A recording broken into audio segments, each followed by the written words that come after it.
Everyone, I'd like to dispense with a little bit of administrative business. I'd like to, while he's not here right now, I'd like to ask unanimous consent to allow one of our full committee members, Mr. Quigley, to join us on the dais and to ask questions of the witnesses once all subcommittee members have had an opportunity. Without objection, we will proceed with the hearing. We are here today to look at the fiscal year 2017 budget request for the Civil Works programs for the U.S. Army Corps of Engineers. I'd like to welcome our witnesses, Assistant Secretary of the Army for Civil Works, Joellen Darcy, and Commanding General and Chief of Engineers, Lieutenant General Thomas Bostick. Welcome. General Bostick, I understand you are set to retire in May. So this is likely will be the last time we see you as a witness before our committee. I want to thank you for your service to the Corps and the Army, and specifically to the nation as a whole. You've been Chief of Engineers during some challenging times, but throughout you have remained accessible, professional, and focused on finding solutions. I wish you well in your next endeavors. Secretary Darcy, please don't think your hard work and dedication are not also very much appreciated. They are, but you're not off the hook quite yet, so we may see you again. And with both a presidential and a congressional election coming up this year, who knows if any of us are going to be here next year. The Corps' Civil Works program comprises a wide variety of water resources activities essential to the public safety, economic, and environmental goals of our nation. This committee works hard each year to build an appropriations bill that supports a robust program and that will strike a good balance across mission areas. The fiscal year 2016 Act provided almost $6 billion to the Corps, including the highest level ever for Harbor Maintenance Trust Fund activities and full use of the estimated annual revenues in the Inland Waterway Trust Funds. Congress clearly recognizes the importance of the Civil Works program. Unfortunately, the same cannot be said of the administration. The fiscal year 2017 budget request would slash funding by almost $1.4 billion. This budget is $100 million below even the post-sequestration level in fiscal year 2013, and if enacted, would be the lowest funding level since fiscal year 2004. The President's proposed budget would be the lowest funding level since fiscal year 2004. No aspect of the Civil Works program would be spared. All four main project-based accounts would see cuts ranging from 14% to 41%. Overall flood control and navigation activities would be cut by 27% and 26% respectively, and even the environmental restoration activities would be reduced by 19%. The irresponsibility of this budget request makes the committee's job more difficult, but we will continue our efforts to support a strong Civil Works program, one that will strengthen the economy, enhance public safety, and promote healthy ecosystems. Again, I'd like to welcome our witnesses to the subcommittee. Secretary Darcy, please ensure that the hearing record, questions for the record, and any supporting information requests are submitted to the subcommittee and are delivered in final form to us no later than 4 weeks from the time you receive them. Members who have additional questions for the record will have until close of business Tuesday to provide them to the subcommittee office. With that, I'll turn to Ms. Kaptur for her opening comments. Thank you, Mr. Chairman, we welcome Assistant Secretary Darcy and General Bostick back to our subcommittee. We appreciate your appearing before our subcommittee this morning. And General, from myself and our side, as you prepare to leave the Corps, I really want to take the opportunity to thank you for all you've done in serving our nation and wish you the very, very best in the years ahead. It's been a pleasure to work with you. Thank you very much. Thank you. Thank you.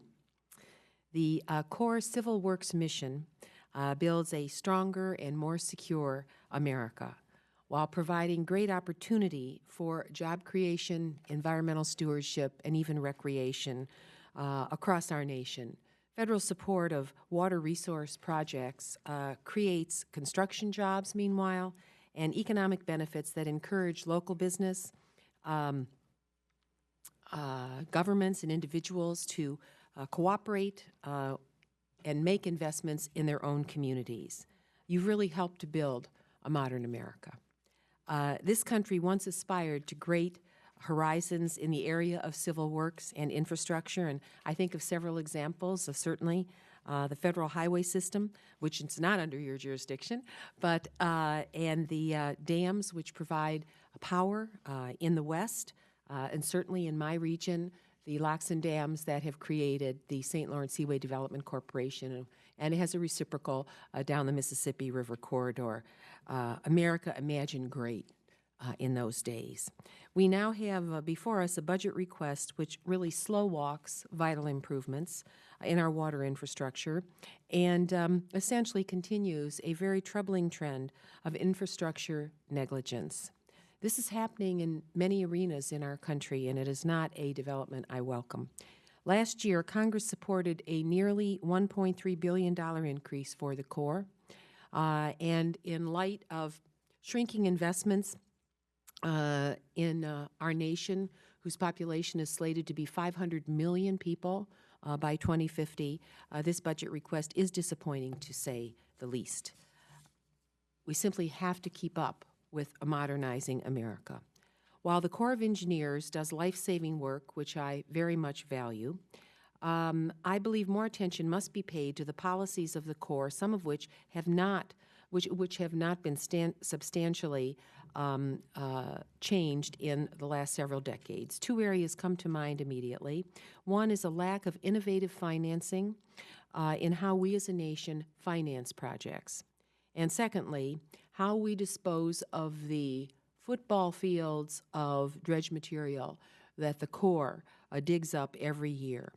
As a Great Lakes member, I would ask you to address serious and widely held concerns about Great Lakes dredging needs, which will continue to become more complex in the years ahead with the changing nature of climate, the severe threat of Asian carp to exterminate our freshwater fish populations in the entire Great Lakes system, and a more visionary and sustainable environmental commitment that currently appears to be lacking within the Corps, especially in light of the freshwater crisis due to toxic algal blooms that hit Toledo, Ohio a year ago.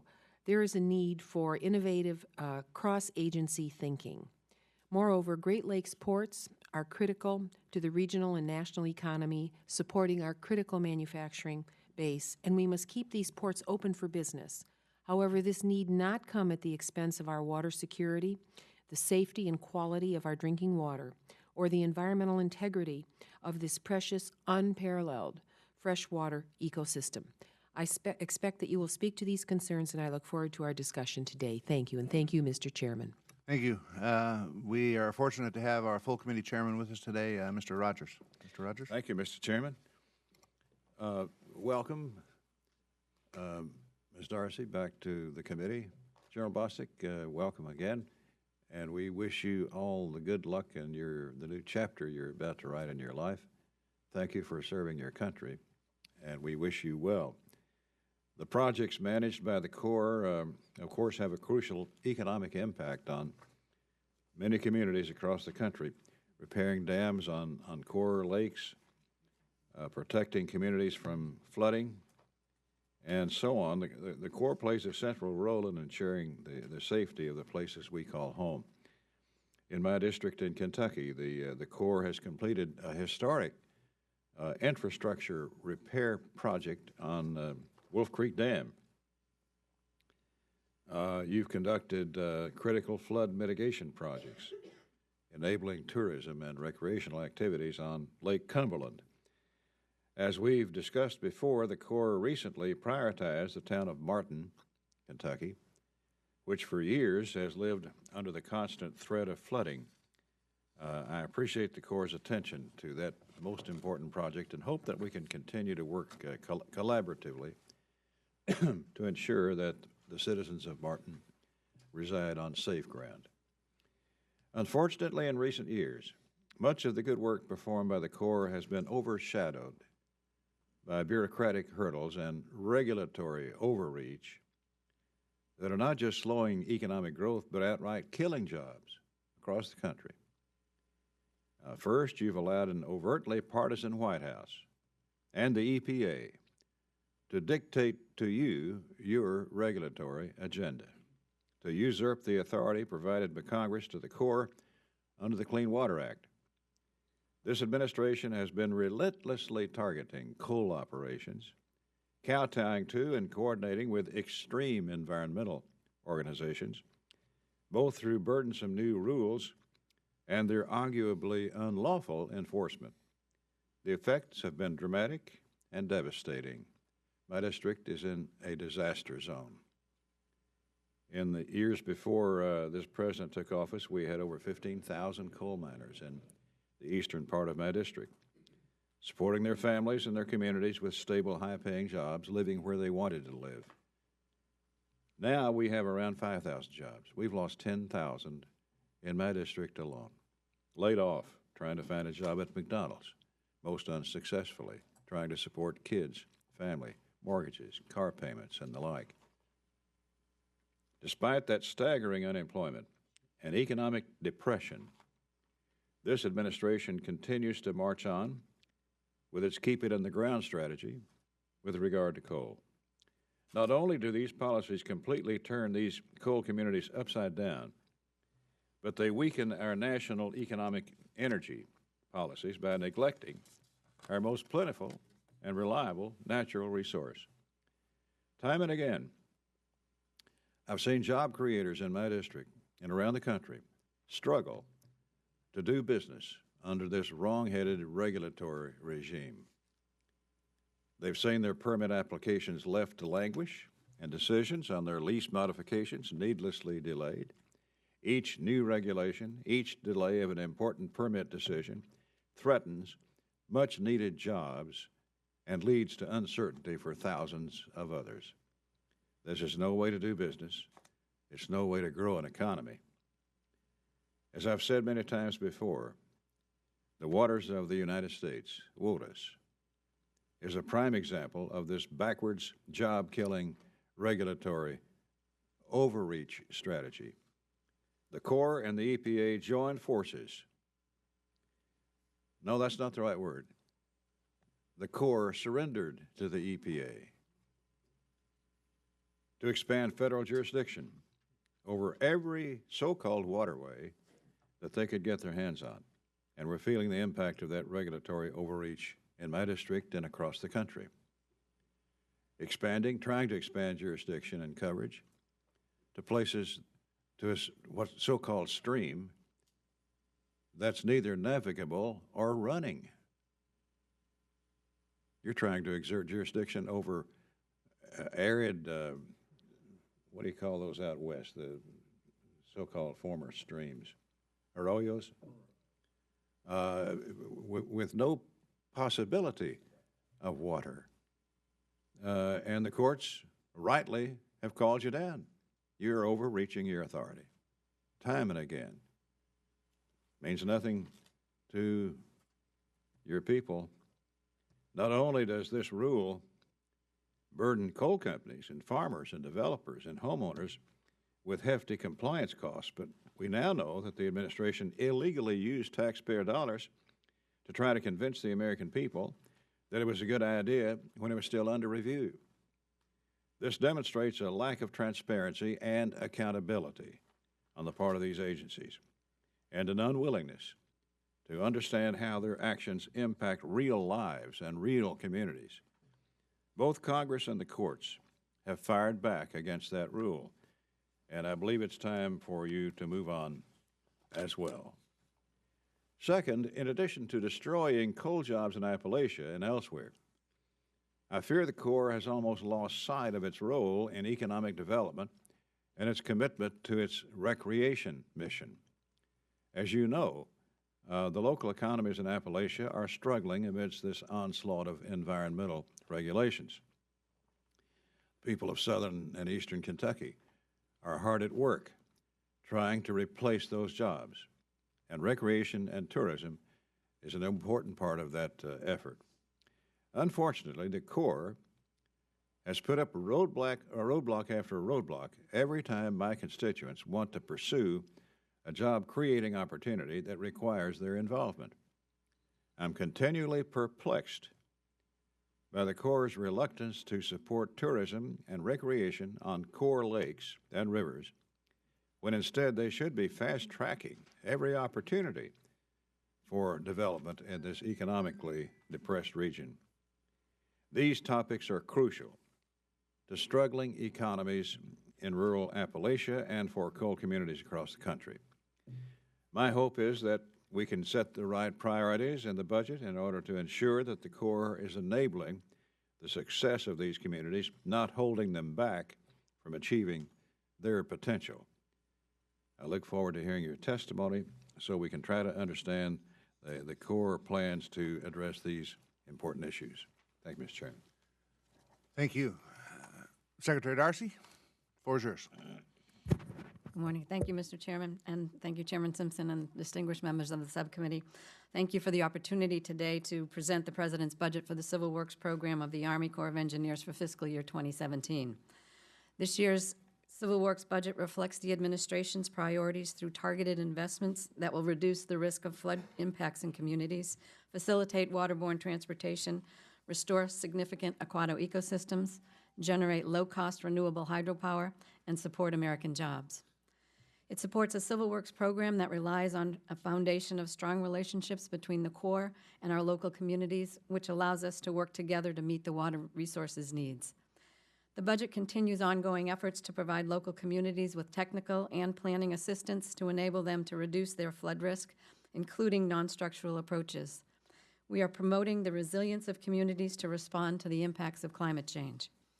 We're investing in research, planning, vulnerability assessments, pilot projects, and evaluations of the value and performance of non-structural and natural measures. The budget provides funding to maintain and improve our efforts on sustainability, ensuring that we're doing what we can to efficiently use our available resources and reduce the Corps' carbon footprint. For example, we are increasing renewable electricity consumption, reducing greenhouse gas emissions, and reducing our non-tactical vehicle petroleum consumption. We're also advancing our sustainability efforts by using innovative financing techniques such as energy savings performance contracts to improve the sustainability of our facilities and projects. We're making important investments to promote the sustainable management of the lands around Corps facilities by providing funds to update the plans that govern how we manage our facilities and to help combat invasive species. The budget also focuses on maintaining the water resources infrastructure that the Corps owns and manages, and on finding innovative ways to rehabilitate it, hand it over to others, or retire it. Here are some of the funding highlights. The 2017 Civil Works budget provides $4.62 billion in gross discretionary appropriations for the Army Civil Works program, focusing on investments that will yield high economic and environmental returns or address a significant risk to public safety. The budget focuses funding on our three major mission areas, including 42% to commercial navigation, 26% to flood and storm management reduction projects, and 8% to aquatic ecosystem restoration. Other practical, effective, and sound investments include allocating $196 million to hydropower, $103 million to clean up sites contaminated during the early years of the nation's nuclear weapons program, and $200 million for regulatory activities. Overall, the budget funds 33 construction projects, 6 of them to completion. It also funds 49 feasibility studies, 12 of those to completion. The budget also includes 1 new construction start, Mud Mountain Dam in Washington State, which is addressing biological opinion-related work. The budget funds inland waterways capital investments at $923 million, of which $33.75 million will be derived from the Inland Waterways Trust Fund. The budget provides $951 million from the Harbor Maintenance Trust Fund to maintain coastal channels and related work, which is the highest amount ever budgeted. The budget also provides $35.5 million for the Levee Safety Program, which will help ensure that all federal levees are safe and in line with the Federal Emergency Management Administration standards. This initiative will provide non-federal entities with access to levee data that will inform them of all of these safety issues. The budget supports a program the Corps has a diverse set of tools and approaches to working with local communities, whether this means funding projects with our cost-sharing partners or providing planning assistance and technical expertise to help communities make better informed decisions. The 2017 budget continues to contribute to this nation's environmental restoration and provides funding to restore several large ecosystems that have been a focus of interagency collaboration. They include $10 million for the California Bay Delta, $66 million for the Chesapeake Bay, $106 million for the Everglades, $15 million in the Great Lakes, and $13 million in the Gulf Coast. Other funded core efforts include mitigation of impacts to the fish in the Columbia River Basin and priority work in the upper Mississippi and Missouri rivers. Finally, the budget provides $6.5 million for the Corps' Veterans Curation Program, which was started in 2009 with support from the American Recovery and Reinvestment Act. The program offers veterans the opportunity to learn tangible skills and gain experience by rehabilitating and preserving federally owned or administered archaeological collections found at Corps projects. This program's unique training for future employment has meant that 90% of its more than 245 graduates have gone on to find permanent employment or return to universities and colleges to continue their education. I look forward to working with this committee to advance the Civil Works program, and I thank you for your attention this morning. Chairman Rogers, Chairman Simpson, Ranking Member Capter, and members of the subcommittee, thank you for the opportunity to testify today. You know, I love the Corps of Engineers and the Army, and it's been my great honor and privilege to serve the nation these past 38 years. First this morning, I'd like to thank you for your great support of the Civil Works program. This subcommittee has been essential to the progress we've made over the years.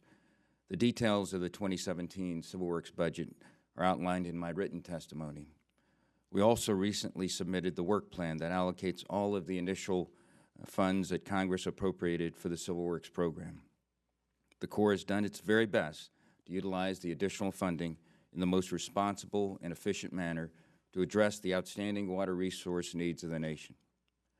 Today, I'd like to provide an update on our campaign plan, our 4 goals, and some of my perspectives on the water resource challenges facing our nation. First, we support national security.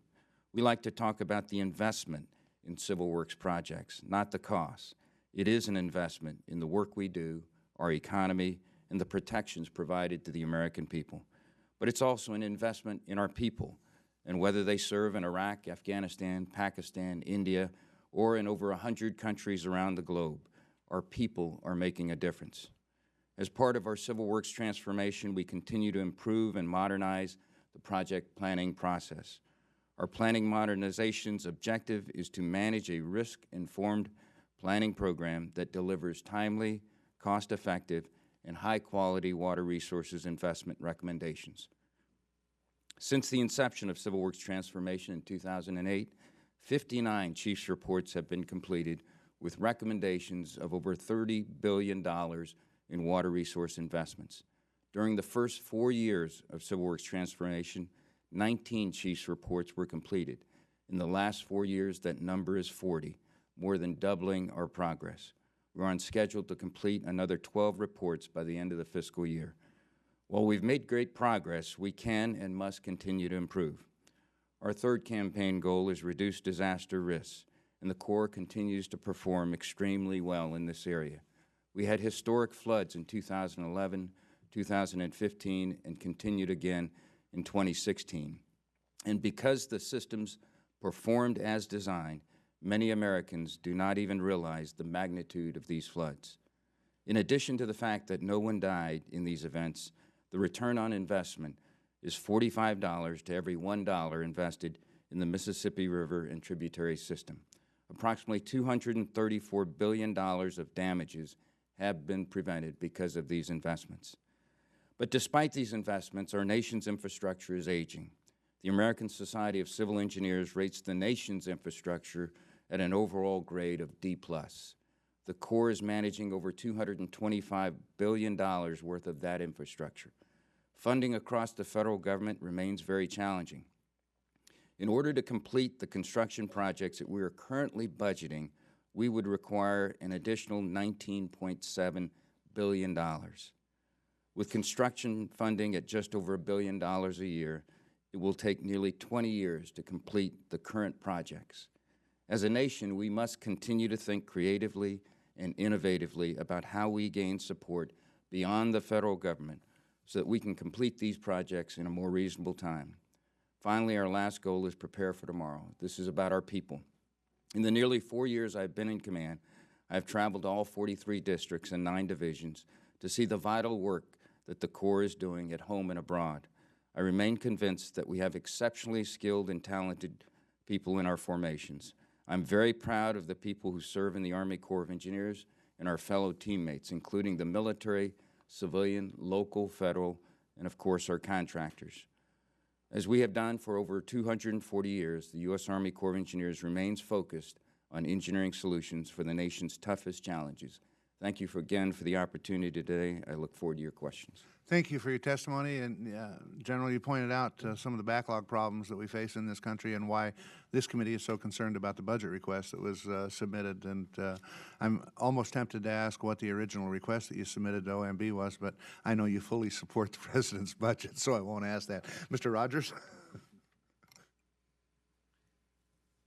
The Corps holds the primary authority to issue what's called Section 404 permits under the Clean Water Act, which authorize the discharge of dredge material in mining operations. That so-called Section 404 permit application process has gone crazy. I don't know whether it's incompetence or an intent to completely shut down mining of coal, whichever, you've done it. And most of it has to do with getting a permit to mine. Now you're requiring applicants to provide additional copies of their application at a cost of around $500 or so per application. Then you're requiring the applicant to provide multiple copies of the application so that they can be sent out by you to environmental groups who are trying to stop the operation at the expense of the applicant. That's not the America I thought I used to know. You're forcing a person with an economic decision involved to finance his enemies. How can you do that? Chairman Rogers, the Corps does not require additional copies of permit applications. They require one, and they also are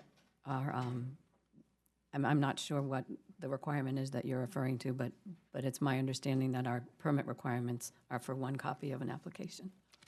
They're also able to submit their permit on email or on a CD, so a paper copy is not required. Here's an email from Darvin Messer, Team Leader, U.S. Army Corps of Engineers, Eastern Kentucky Office, blah, blah, blah, blah, to Philip, saying, we need 2 additional copies of such an application for the continuation over ECFOIA. Now, who's telling the truth, this person or you? I don't know the context of that, but I'd be happy to take a look at it and follow up with you. Here's another one from Jim to all, saying the same thing. There's a deadline on when people can object to an application, but you've told your people, even if the objection comes in after the deadline for objections, we're going to go ahead and honor it anyway. How can you defend that? When there is additional information that's submitted during the consideration of granting of a permit, the information that's submitted is considered. We have a public comment period of 30 days for the initial public comment period of an application. But that means nothing. If you file a protest on it 45 days after it's been submitted, well past the deadline, you still honor that at the expense of the applicant. Letter from Jennifer Walker, Huntington District, to Philip, whoever that is.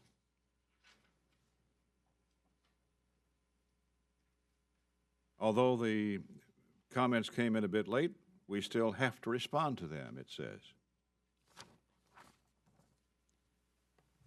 It's plain, you know, the thing you're working on with the EPA is completely shut down the mining of coal, and boy, have you been spectacularly successful.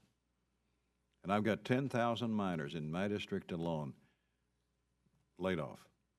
They got kids, they got car payments, they got house payments, they got food bills to pay and the like. Now, that's 404 permit process.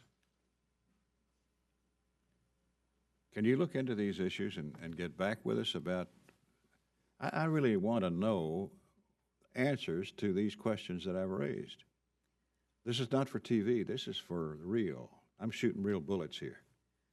Congressman, we will get back to you on both the duplication for the request for the applications as well as the reviewing of comments that come in after the deadline. And also add to that list interminable delays in reviewing and issuing permits. It's practically impossible to get a permit to mine through your agency and EPA. And I'm just very chagrined that the Corps of Engineers has kowtowed to the EPA. You're so afraid of a lawsuit that you let the EPA bully you into doing whatever they want to do. You're welcome to comment. I think your reference is to the Clean Water Act rule that we jointly developed with the Environmental Protection Agency. It was a jointly developed rule with the Army Corps of Engineers, with the Army and EPA and the administration. I'll have other questions, Mr. Chairman. I yield back. I just wanted to comment on the permits, Chairman. This is a very, very challenging process. We've been working it very hard and hiring more people and training our folks. We've seen the processing times, the median processing times, come down from about 1,500 days to about 70 days between 2014 and 2015. And granted, there are a lot less permits being provided because of the situation with the coal industry, but we're working vigorously to try to be as efficient as we can in getting those out. Well, there are so few coal companies left, you should have a ball getting them out on time because there's so few of them to review. Thank you. Ms. Kaptur? Thank you, Mr. Chairman. Let me thank the General and Secretary Darcy for meeting the deadline of the 2015 appropriation bill and producing a report through the Corps of Engineers to Congress on the Western Lake Erie Basin Challenge, which is a challenge the entirety of Lake Erie, the shallowest of the Great Lakes and the southernmost of the Great Lakes. I find the report excellent. And what I'm wondering, General, is based on your current authority, if I were to ask you to come and to find a way through the Corps to chair a tri-state meeting, perhaps even involving Canada because of the importance of Ontario province to what is happening in Lake Erie with nutrient runoffs, would you be able to help us pull together a meeting of stakeholders in all three states and including the province of Ontario? Could you lead that discussion in our part of the country? We'd be happy to do that. I really, really appreciate that. We face quite a complex challenge out there, and I thank you very much, and I thank your staff for producing the report, and thank you, Secretary Darcy, also. I know how hard you've pushed to try to help us on this. I wanted to move to the topic of Asian carp that continue to knock on the door of our Great Lakes, threatening our $7 billion fishery. Recently, juvenile fish were found in the U.S. river system, primarily the Mississippi, but not only the Mississippi. They're in the Ohio River now, too. But in the Mississippi River system, some 40 miles upstream of their previous location as they head to Chicago. And I'm very concerned about the implications of this movement. I personally favor hydrologic separation at the Brandon Road Lock and Dam. And I'm wondering if you could update us on the status of that project and your own view of what is happening with this invasion by the Asian carp coming north to the literally largest Great Lakes freshwater fishery that exists. I mean, it's quite a deep concern for people in our part of the country. Do you want me to go? Okay, I'll go first.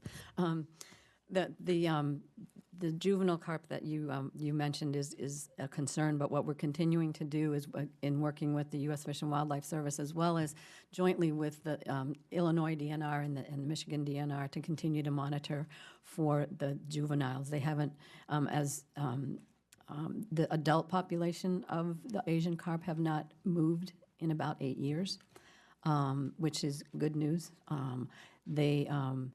But the juveniles, there's a larger this year amount of juveniles. Some of I think part of the reason is because the conditions this past year have been favorable for propagation of the juveniles, which is why we're seeing more this year. But as I say, we're continuing to monitor, especially monitoring their movement and their growth. What do you think is the most significant action the federal government in any department or agency has taken to date in order to get rid of them? I was talking to somebody from the Fish and Wildlife Service this week at the Great Lakes meeting that occurred here. And he says, Marcy, that stream, that river's tested more. You know, we sample there more. I said, sampling isn't enough. All we're doing is finding that they're moving further and further north. What department or agency is doing the most to get rid of them? Well, I think collaboratively we're doing a lot of research on ways to get rid of them, including complex noise, I think is that the right term? Complex noise research, which means how the fish react to certain noises, meaning, you know, they will either retreat, in addition to, of course, our barriers are up and running, and other things that can be used, other kinds of pesticides and chemicals that could be used and developed to be targeted just to Asian carp as opposed to other fishes in the whole Great Lakes, in the whole fishery in the river. We're working a lot. Fish and Wildlife Service has the expertise on the fish, so we're working closely with them as far as monitoring and whether, you know, monitoring will continue to show where the fish are. And there's a lot. We are also doing research at our ERDIC lab in Huntington on other ways to combat the fish, whether it's through chemicals or other kinds of barriers or other kinds of alteration of habitat. All those kinds of things are being looked at in conjunction with the USGS, Fish and Wildlife Service, and again, our ERDIC lab in Vicksburg. How many years would it take to have an operational barrier at Brandon Road? Well, we're currently studying that, as you know, as a result of our GLMRS report. If it is determined that a barrier at Brandon Roads would be a viable alternative, the actual construction of it, I'm not quite sure how long that would take. If it was determined that that was a viable alternative to combat. The Brandon Road study itself was approved in April of 2015, and that's a 46-month study. So this is a long-term process. And then in FY15 or 17, we would look at going into identifying a tentatively selected plan. But I think part of some of the success that has occurred is we've reduced in this Dresden pool, the closest pool to the Great Lakes, the Asian carp by 68%. The large adult Asian carp population has been reduced. So there are means that we can reduce the population, but we cannot eliminate it. We are also concerned about the juvenile fish because they have a greater opportunity to get through the barriers that we have set up. So getting the permanent barrier completed is very important to us.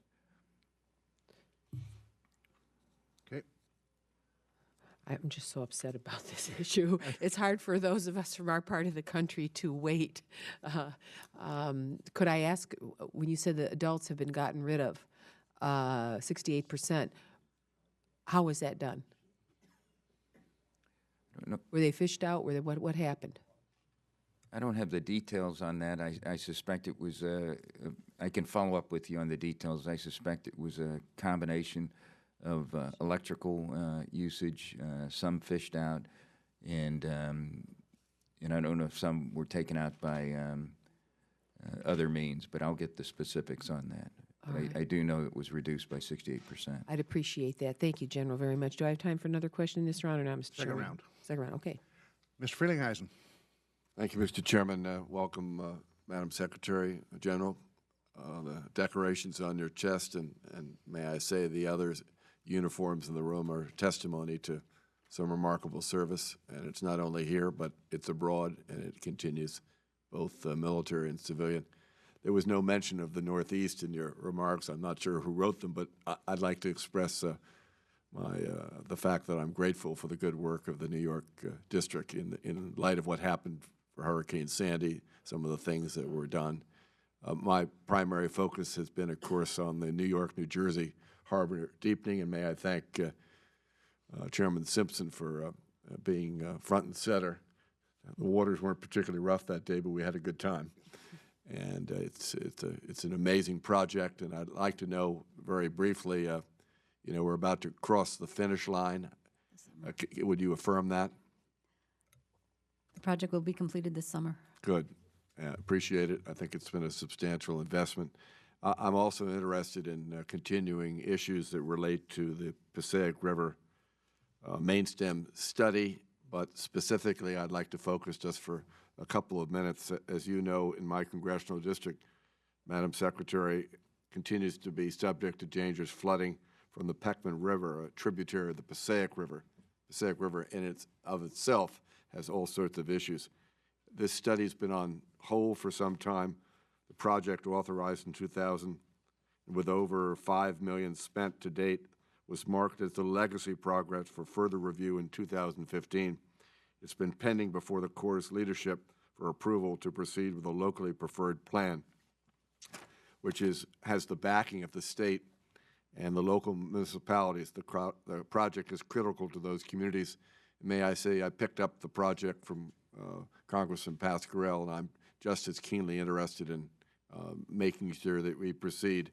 I understand that the initial locally preferred plan waiver package was submitted to the New York District in March of last year. Of course, when considering projects like this, more information is needed, and there's a lot of back and forth. I know Colonel Caldwell and his predecessors and the staff at the New York District have worked with the locals to try to provide answers, but I think an expedited timetable at this point is a reasonable request. Can you tell me where we stand here, since a lot of people in my congressional district want to see this study proceed? Congressman, the Peckman? Yes, it is, yeah. Peckman, not Passaic. The Peckman is part of the Passaic. But that's that study section of the river. The New York District at the moment has, what I'm told, has some carryover fundings on hand to begin the study and develop the LPP. Will it be part of the? It'll be part of the fiscal year 2017 work plan. Well, it's currently it wasn't included in the 17 budget because they have carryover funds to be able to begin the study. So it's my understanding that you are going to endorse moving ahead with this, with this locally preferred plan. A request from the district needs to come to my office in order to get, because you get a waiver from the. Consider it being there. Okay. So we want to hear. A waiver request will be coming up for the LPP. We'd like to hear favorably. Okay. Thank you very much. Thank you, Mr. Chairman.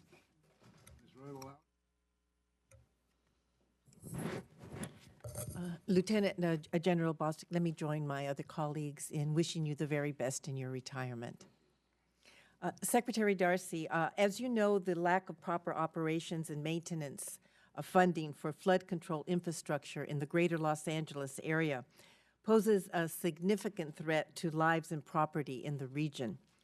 Earlier this week, I, along with the rest of the Los Angeles delegation, received a letter from Los Angeles County that discussed these risks at length. What is the current estimated cost for the backlog of deferred maintenance in the Los Angeles County drainage area? Is the level of your current budget request sufficient to eliminate the backlog, and how long would it take to eliminate it? The what I can tell you, Congresswoman, is that what we have allotted for the LA County Drainage District in both the work plan, which was $4.6 million in the 16 work plan and $11.97 million in for the LACD O&M. We also had, I think it was $3.1 million in our emergency response funding for the HESCO barriers that were put on the LA River in advance of some of the anticipated flooding that was related to El Nino. And do you believe that the amounts that you're quoting are sufficient to eliminate the backlog?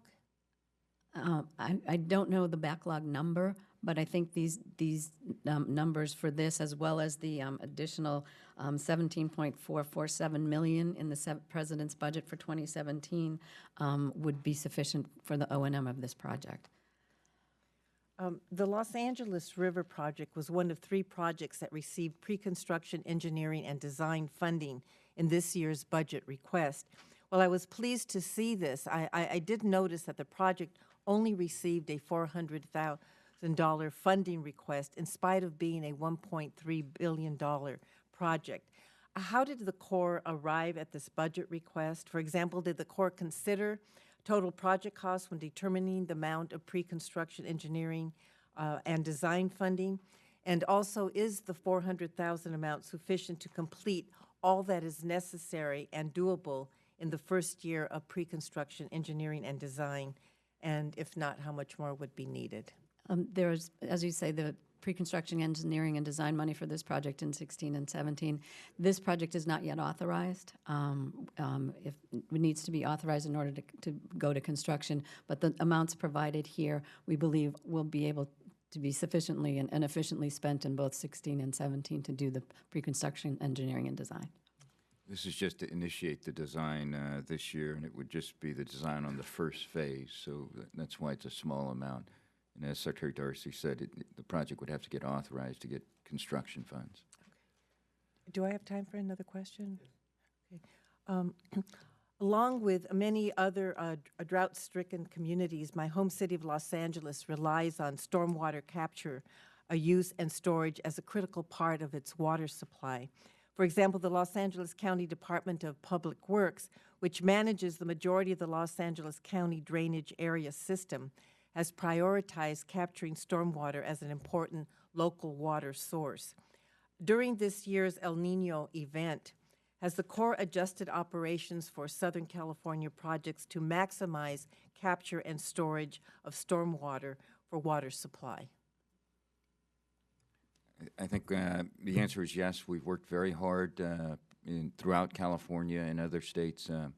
We learned a couple years ago in working with our South Pacific Division and working with Whittier Narrows and the Prado Dam that we could execute fairly quickly deviations from our water control manuals to retain more water. And we continue to look at each of our districts, including the Los Angeles district, and have had success in that. What we're trying to do now is make sure we operationalize our planning so that the decisions are more routine and very quickly processed. But I think we're in a pretty good place as far as what the Corps can do in terms of El Nino support. Okay. Well, are there any other additional authorities or direction that Congress could provide to give the Corps more operational flexibility to achieve these goals?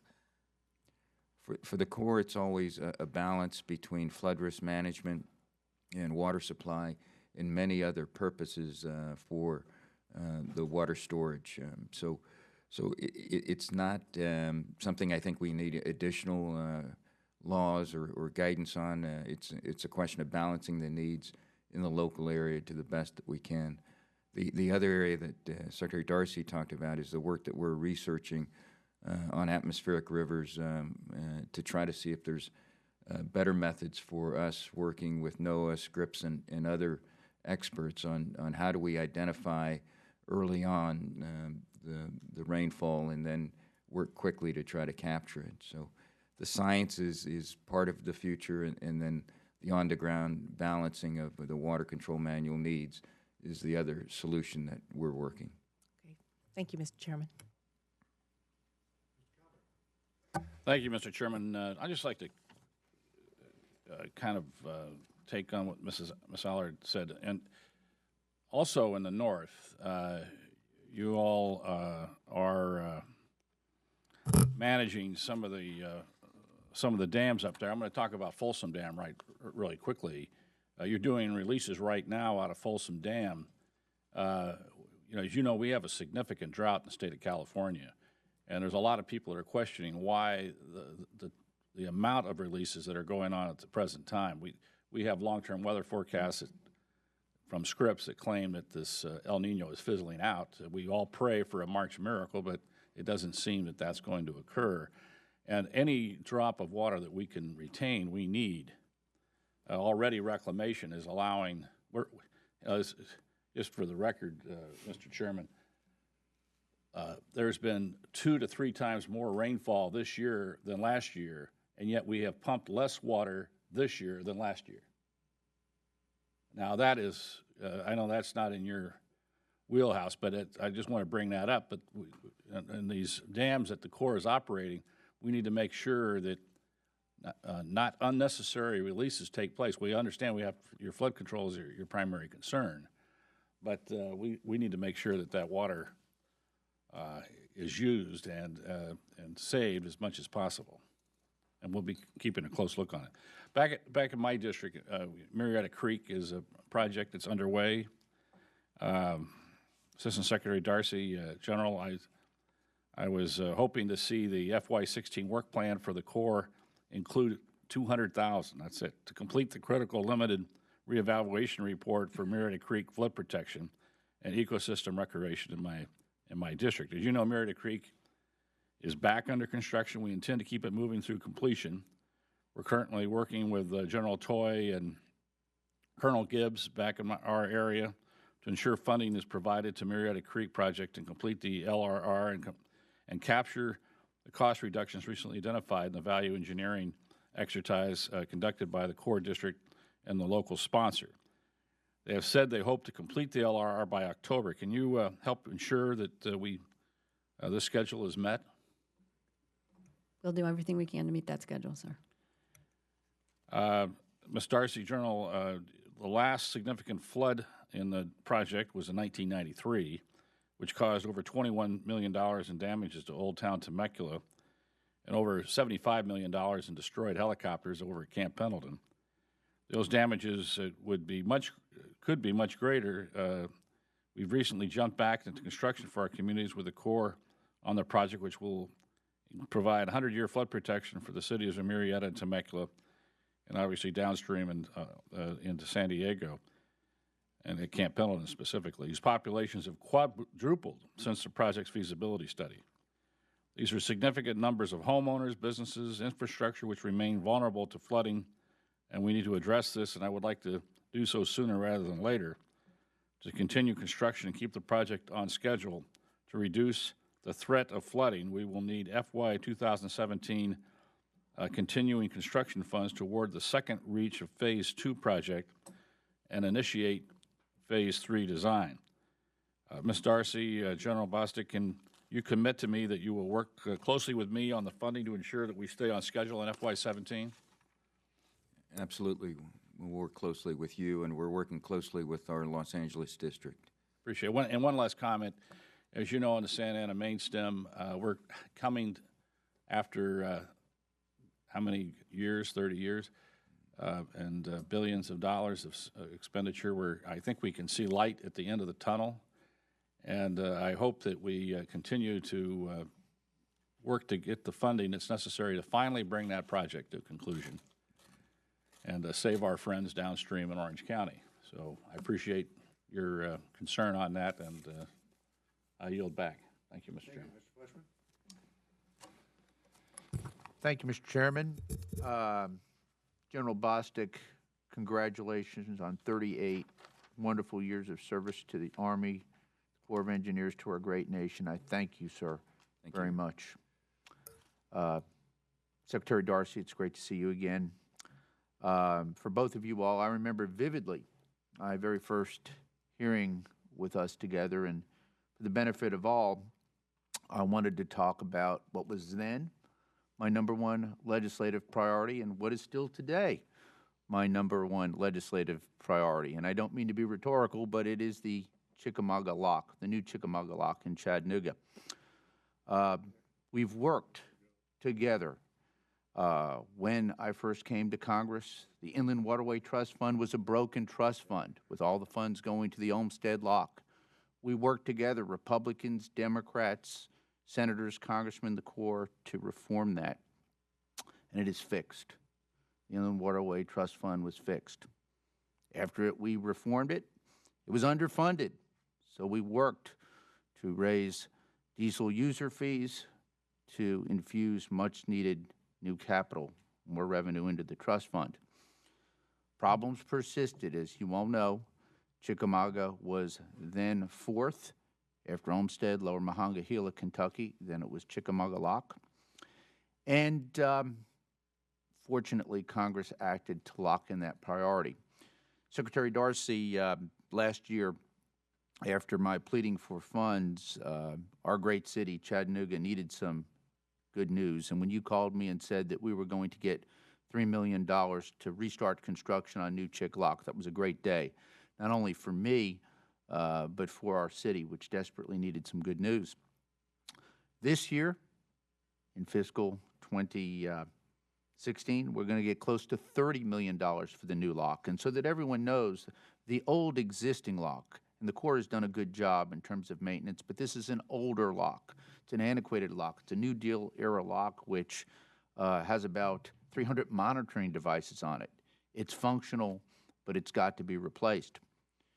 Newer lock was started. There's been about $185 million investment, and then it just stopped. It's been mothballed for about 5 years.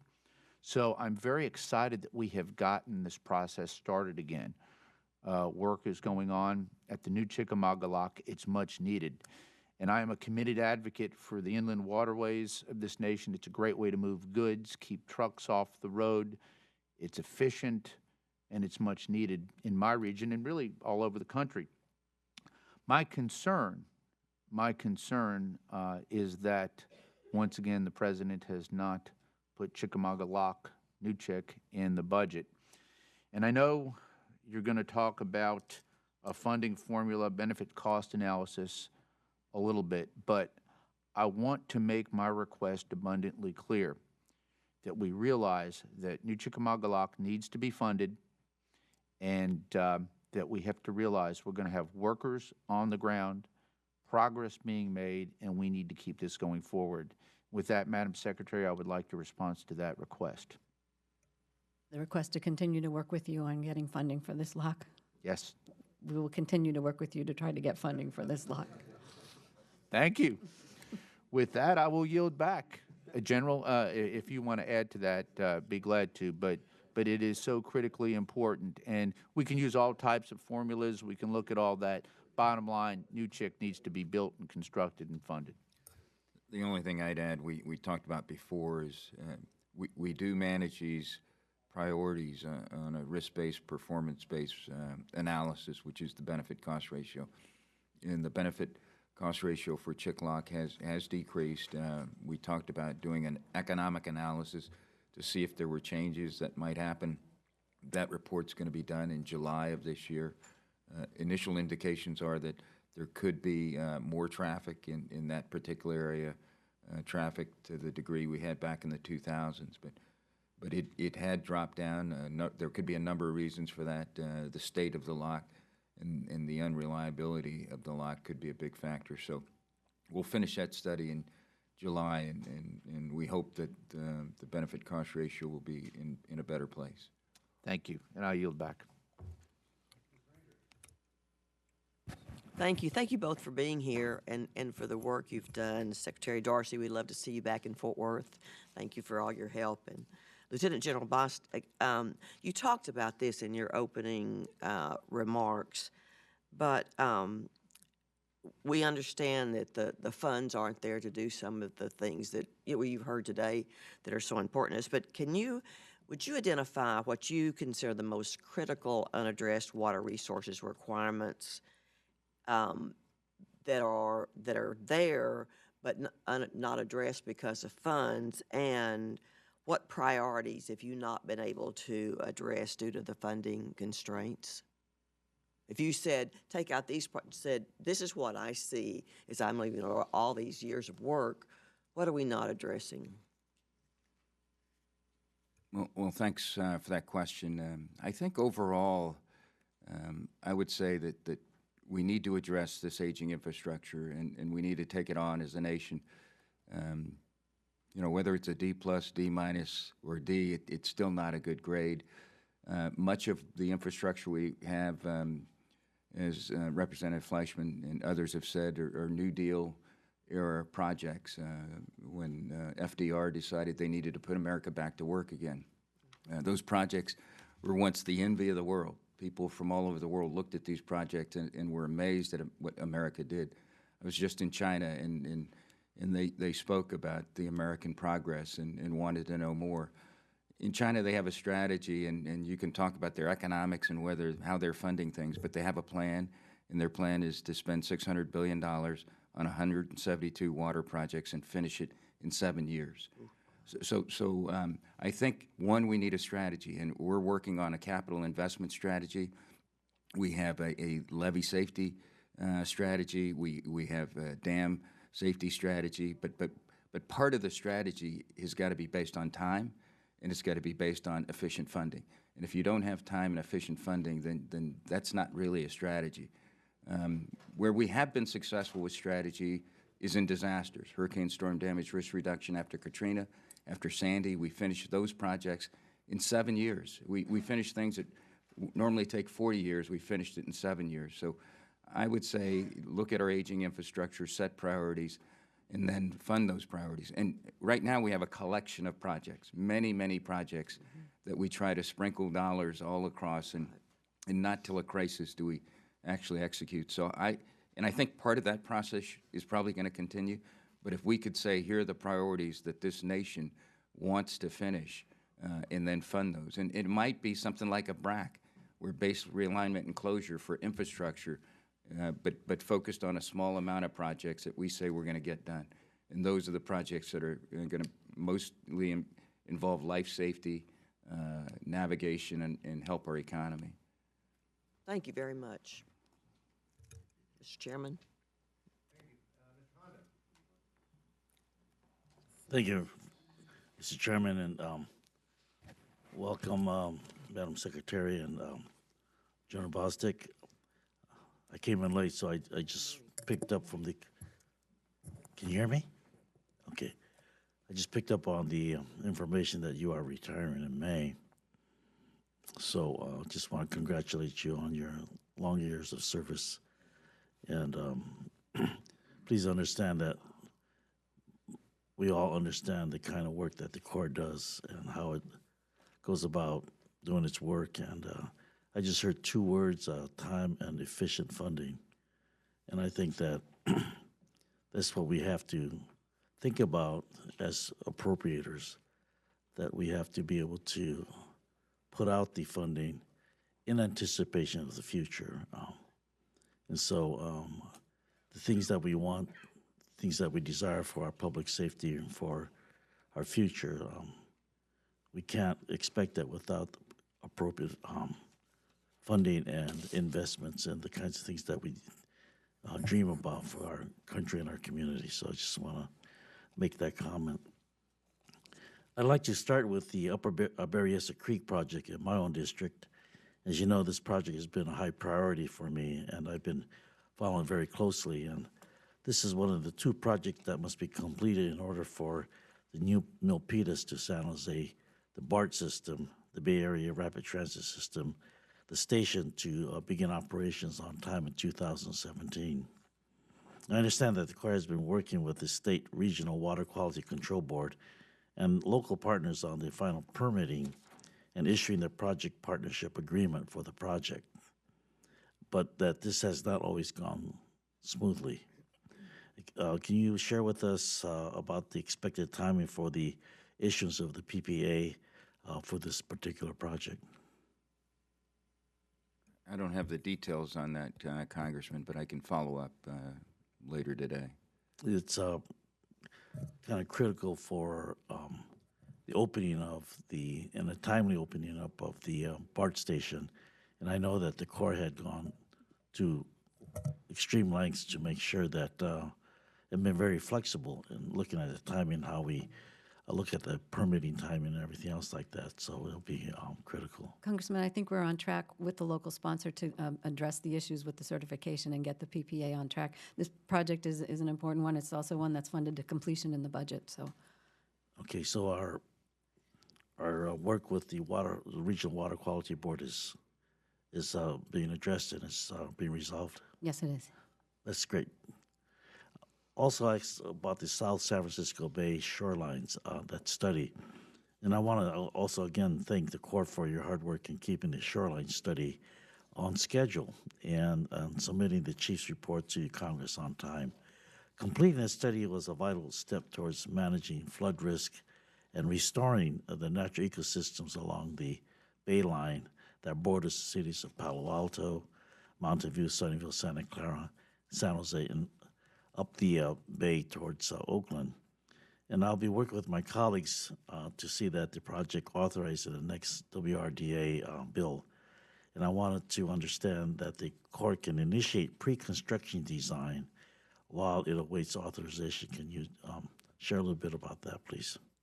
Yes, this, I think this was one of 3 projects that received PED funding in the 16 work plan, or 17? Did. 16 work plan, So, in anticipation of its being authorized soon. great. So I guess I can assume that from our 2016 funding, there'll be sufficient resources for the pre-construction activities then. That's what was provided in the 16 work plan, sir. Okay, thank you. For the completion of the first reach, the project to complete the PED for the first reach of that project. Yeah. Let me just take a moment and respond to one of your comments, General Bostick. You said atmospheric streams or atmospheric rivers, and as it relates to anticipating planning, rainfall and water conservation and management.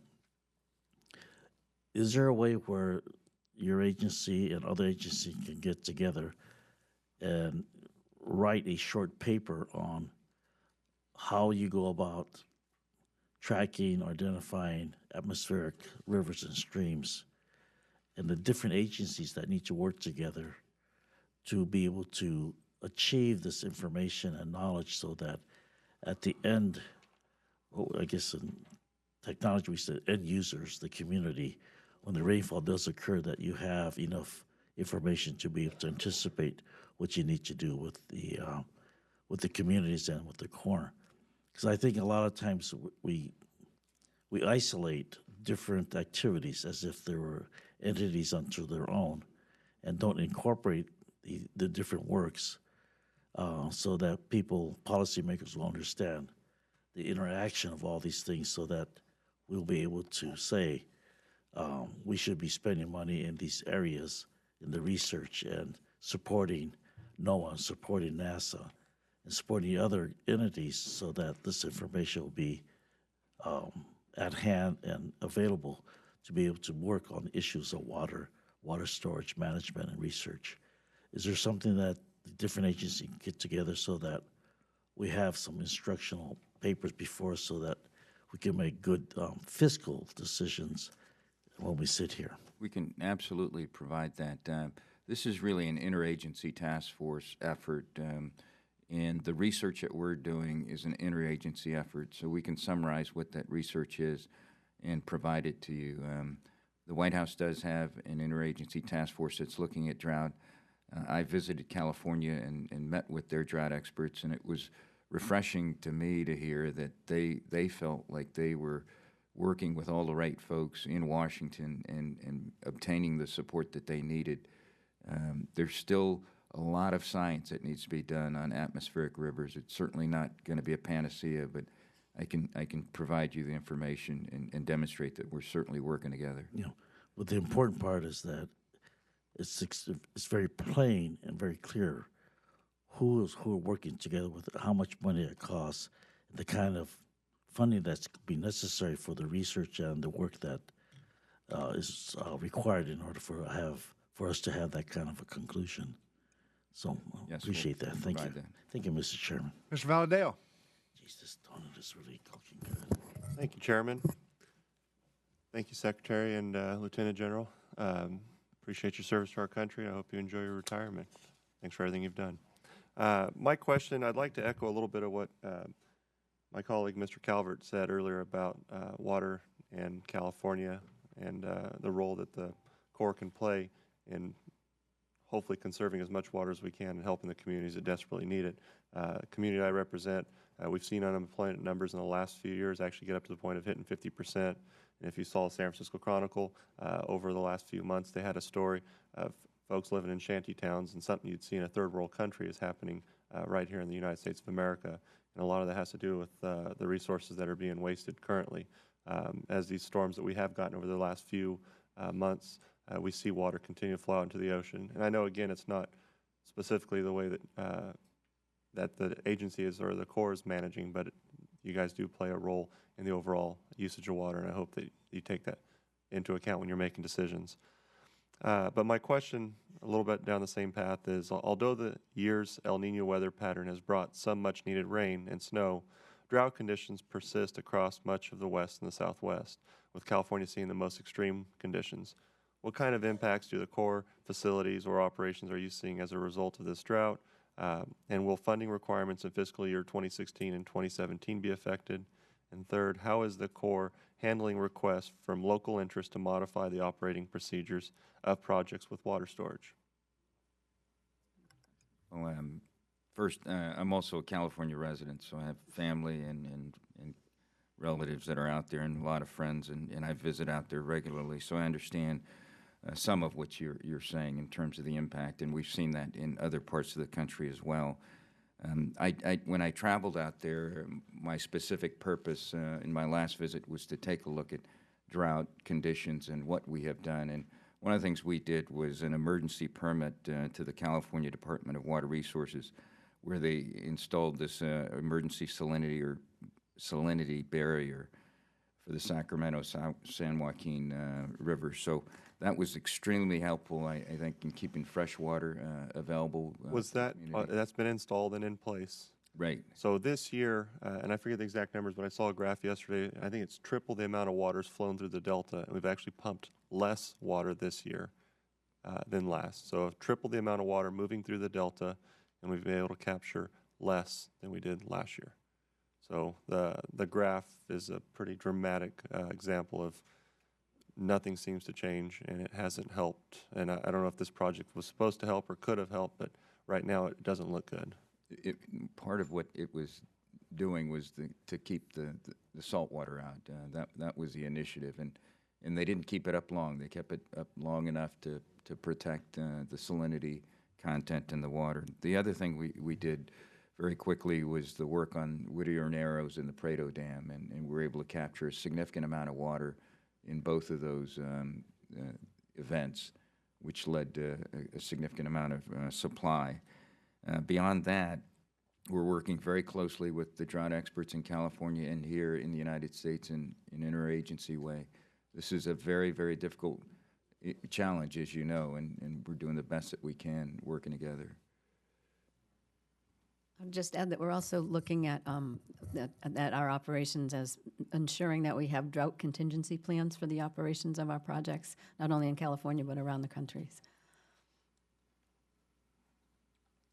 Under Section 404 of the Clean Water Act, the U.S. Army Corps of Engineers can issue general permits to authorize activities that have minimal individual and cumulative adverse environmental effects.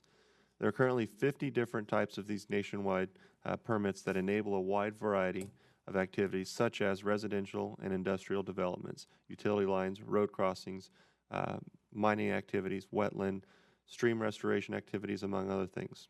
According to the recent Corps and EPA report, there were 32,864 nationwide permits issued in 2014. That means nationwide permits represent nearly 2/3 of all Clean Water Act permits issued by the Corps. How important is the nationwide permit program to the smooth functioning of the Corps regulatory program? And do individual permits take more time for the Corps to process or require any additional steps?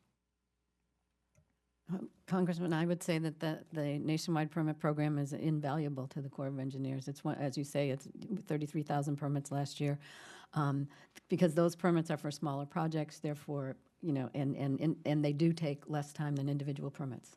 So it's and we're in the process of, by 2017, we have to re-propose our nationwide permit program because it's only a 5-year program. And then given the importance of the nationwide program, what are the chances you're considering to make it easier for people to qualify for these permits and avoid costly individual permits? Well, we're currently, as I say, looking at the next round of these, and we have public comment periods out, and we're receiving comments as to what either new permits or modifications to the existing requirements of nationwide permits could be more valuable for different kinds of operations that currently we may not have a nationwide permit for. And then next, the National Oceanic and Atmospheric Administration says that on the average, about 30 to 50% annual precipitation in the West Coast states occurs in just a few atmospheric river events. Many people believe that better understanding and forecasting can lead to improved operations of our water infrastructure for the purposes of both flood risk reduction and water supply. For the past 2 years, Congress has provided the Corps with additional funding to cooperate with other federal, state, and local entities on research into atmospheric rivers. Can you please describe for us what the Corps' role is in the ongoing work? In 2015, we received about $2 million to look at atmospheric rivers, and we have worked with NOAA, Scripps, and other members, with the interagency, with academia, and with the local population experts to ensure that we're moving in the right direction. It's too early, really, to say what these studies are going to produce, as I said before, but we have all the right people, and the funding is being put to good use. All right, thank you. I yield back. Thank you very much, Mr. Chairman. Secretary and General, the first thing I would like to do, because I think too often we don't thank people who do a very good job in public service besides yourself and others in the Corps, is in the Chicago district office that encompasses our portion of the state of Indiana. Would just want to draw people's attention to the good work that the district office does in Chicago under the leadership of Colonel Christopher Drew. Also, we have the deputy project manager, Roy Data, who will be retiring later this year after just, he'd hate me for saying this, 4 decades of public service. But Roy, and again, I think he just epitomizes the dedication of the people that we've had some very intractable, tough problems. And as I described my district, we do everything but desalinization. And the Corps and people like Roy, the Colonel, and his past predecessors have done a very good job, and I am very grateful for that. What I'd like to do is to turn to P3, Public-Private Partnership Acts. The Congress included in this fiscal year 2016 Act specific direction to develop a policy on how proposals for Public-Private Partnership Acts will be considered and how they will be incorporated into the budget. Secretary, what's the status of that policy? Congressman, with our budget, we submitted a report on the public-private partnership policy, and we are currently looking at many different possible projects to be able to come under the umbrella of public-private partnerships. One's in Illinois, on the Illinois waterways. There are others throughout the country, and as you know, we in the 16 work plan, we propose funding for the Fargo-Moorhead project for $5 million as an example of a public-private partnership. And we continue to look for other opportunities within the program. I don't know if the chief wants to add anything. I do understand that you had the Fargo-Moorhead project in the budget. I'm not sure there is a funding line attached to it. And I know it was in the report, but I'm more concerned about policy, and certainly there was a congressional directive to pick one. The concern I have is we have affluent communities in the United States who have problems, and when you come to P3 partnerships, for example, they potentially have the resources to move up and get points, if you would, in consideration. I have some communities in the 1st Congressional District that have huge needs and are objectively poor, but would want to do something to help themselves. And my sense is, as far as federal policy, because we want to help people across that spectrum, there ought to be some delineated policy that people know in advance if we're going to pursue a public-private partnership. Here's the criteria we're going to have to meet. And my sense is there's not a clearly delineated policy, and I know it's not a simple matter, but every levy the Corps builds is different, but there's a policy as to what generally these levies have to do and what their composition has to be. And just wondering where we're going during this fiscal year in that policy. I'm concerned. Pardon? I'm concerned. Did you want to say something? If I could just say a little bit here.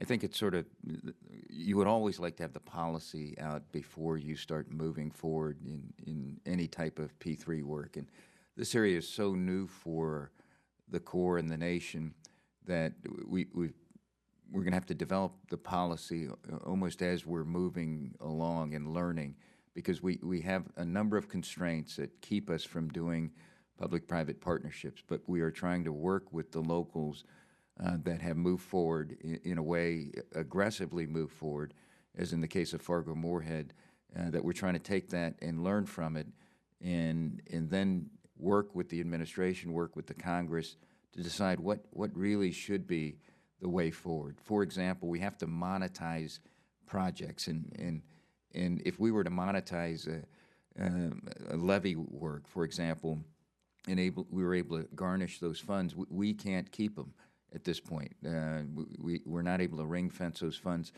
so we couldn't put out a policy that says this is how we're going to do it, where one, a lot of folks don't even know if this is going to work. So I think we're kind of putting our foot in the water with Fargo-Moorhead. We're going to learn a lot from this.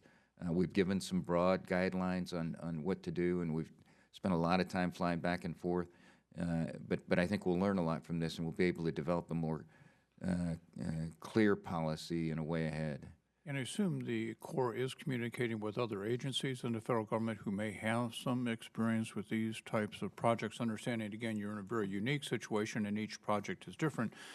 But again, I do think there ought to be some delineation, and I do have great reservations about these projects just because there are communities that have needs, in many cases the greatest needs in this country, and they don't have those private resources. And I don't want, as we go down this road, as you have a policy, to have them left behind because we haven't clearly delineated there are ways you can still meet the criteria. So I would encourage you in that regard this year. We are closely working with other organizations. I think one great example is Department of Transportation. Right. But it's almost real easy. You can see how they monetize a highway and collect taxes and then fund the project. We're having a bit of more challenge on the inland waterways, but we're looking, and we actually do better with hydropower, where you can see that there's a monetization of the electricity. But I understand your point, Congressman, and we're working. We have a team that does nothing but public-private partnership work each day, and they're aggressively moving out to try to better understand this so we can give guidance out to our team. I was just going to say that in developing any policy, I think that your point about the ability to pay for our local sponsors is something that we need to consider when we develop this policy, because they may not have the means and shouldn't be disadvantaged in a P3. Thank you very much. Thank you, Mr. Chairman. Following up a little bit on Mr. Voskowski's comments or questions, one of the big challenges we face, and I think both of you mentioned it in your opening statements, is the backlog maintenance that we have in this country, and not just on waterways and harbors and that type of thing. If you look at the freshwater, the water and sewer programs within the United States that the EPA funds through STAG grants and stuff, we're about a $700 billion backlog. If you look at the backlog in highways and other things, the backlog maintenance is a real problem. And I think you mentioned that it'd be about 20 years to be able to, at the rate we're going, to address the backlog maintenance that exists today. the Army Corps. This is for the construction projects. For the that we're construction currently- projects. We're currently paying. Yeah, Right. which means we'll never address the backlog because it will have grown over the 20 years more than we're paying it down probably. And one of the things the committee has struggled with is how do we address that? How do we get to where we're actually reducing the backlog in a variety of different areas? In the P3 program and other types of things, we've held hearings on different ways of financing things and stuff. The public-private partnerships has a real possibility of being beneficial. The question is you do your projects and you list your projects on a cost-benefit analysis and so forth.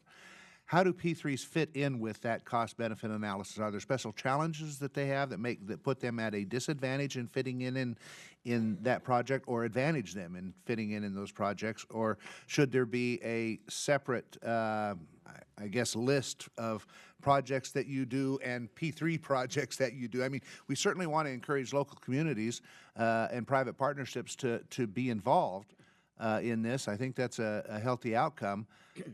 But the private sector has to know that the government's committed to it also before they're going to commit funds. So are there special challenges that exist?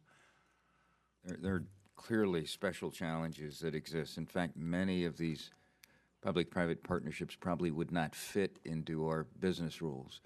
So as we've talked, in order to understand and create policy and a direction and even a desire to pursue public-private partnerships, we almost have to handle them offline, and we have to say there's great benefit in doing these, even though they might not fit in the current business rules that we have, but the ability to learn from them would be significant. And then we could come back to the Congress and the administration and see if this is something we want to do.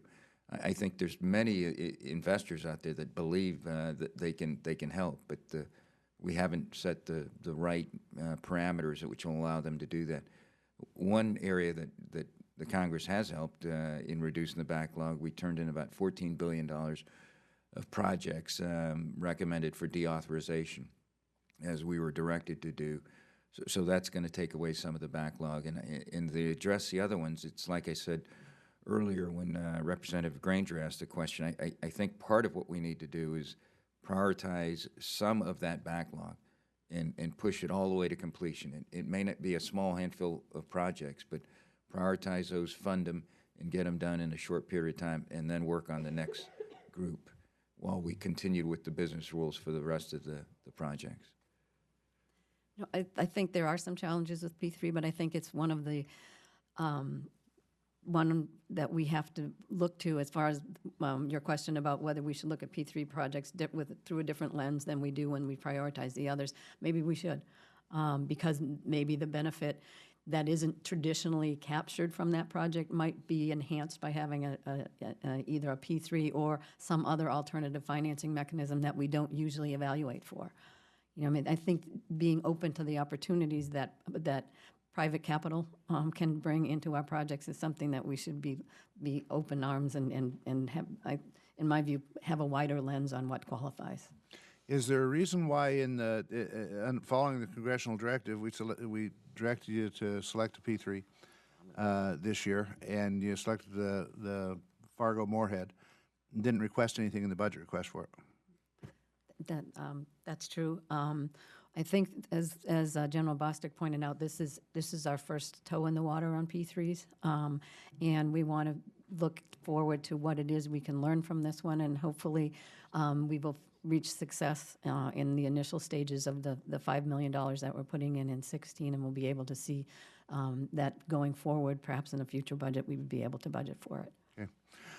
The fiscal year 2017 budget request estimates total annual receipts for the Harbor Maintenance Trust Fund at $1.662 billion, down significantly from the estimated fiscal year 2016 budget of $1.887 billion. Could you please tell us which agency is responsible for developing the estimate of the Harbor Maintenance Trust Fund receipts? How are the estimates developed? What information is used? And could you please discuss why the estimates are so much lower this year than last year, and what factors are the primary drivers of that decrease? Has traffic at our ports dropped, or are there specific circumstances at individual ports that have influenced the reduction? I think when they did water, they anticipated a slow and steady increase in the Harbor Maintenance Trust Fund. And of course, all of the advocates for the Harbor Maintenance Trust Fund are apoplectic now that it's gone down this year, the estimate. The estimates are done by Treasury, and they're based on projections as well as past year's receipts as well as projections for the coming year. And as you say, the projections for this year are down, which brings the balance, I think, back down to 1.5 or something like that. And again, Treasury does the estimates, and that's what we base our decisions on.